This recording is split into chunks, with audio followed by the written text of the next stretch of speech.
తల్లిదండ్రులకు విజ్ఞప్తి, ఈరోజు ఈ వీడియో ఎందుకు చేస్తున్నానంటే, మనం ప్రతిరోజు వీడియోలో చూస్తూనే ఉన్నాము. విజయవాడలోని ప్రజలందరూ చాలా కష్టాలు పడుతున్నారు.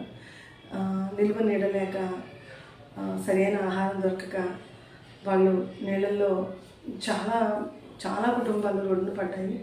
ఇలాంటి సమయంలో ప్రభుత్వం చాలా కష్టపడి వాళ్ళందరికీ అన్ని సౌకర్యాలు కల్పిస్తుంది. ప్రభుత్వం పడే కష్టానికి మనం కూడా ఎంతో కొంత సహాయాన్ని అందజేస్తే ఈ సమస్య నుంచి మనం తొందరగా బయటికి రాగలుగుతాము. ముంపు వెళ్ళిపోయిన తర్వాత ఇంకా పారిశుద్ధ్య పనులు చాలా ఉంటాయి.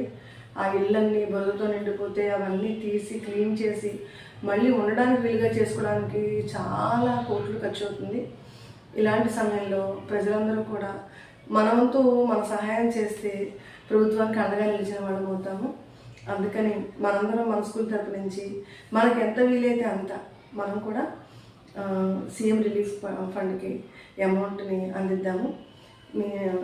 తప్పనిసరిగా మీరు రేపు స్కూల్కి వచ్చి ప్రతి ఒక్కళ్ళు మీ వంతు సహాయాన్ని తప్పనిసరిగా అందజేయాలని, అలాగే మీ ఫ్రెండ్ సర్కిల్లో ఉన్న మంచి వాళ్ళకి ఈ మెసేజ్ని ఫార్వర్డ్ చేసి వాళ్ళ దగ్గర నుంచి కూడా ఎంతో కొంత అమౌంట్స్ని కలెక్ట్ చేసి మీరు స్కూల్కి అందజేయాలని కోరుకుంటున్నాను. అంతేకాకుండా ఈ పని చాలా పెద్ద పని.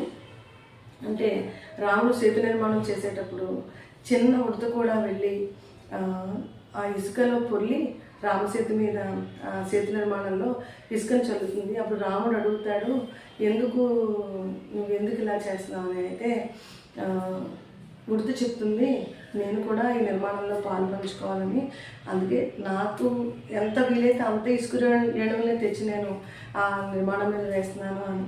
అలాగా మనం కూడా మన ప్రభుత్వం చేసే పని చాలా పెద్ద పని. ఇది ఎంతో కష్టతరమైనది. మళ్ళీ అందరూ ప్రజల జీవనం మళ్ళీ మామూలుగా రావడానికి ఎంతో కష్టపడాలి. ఇలాంటి కష్టంలో మన వంతు సహాయం మనం చేయాలి.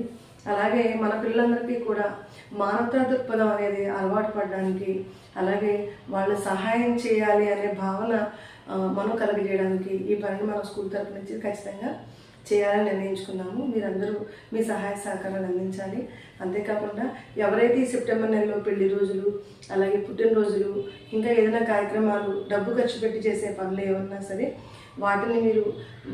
వాటిని ఆపుకొని వాటి ఖర్చు పెట్టే డబ్బుని మనం సీఎం రిలీఫ్ ఫండ్కి పంపించినట్టయితే మనం మన తోటి ప్రజలకి సహాయం చేసిన వాళ్ళు అవుతాం.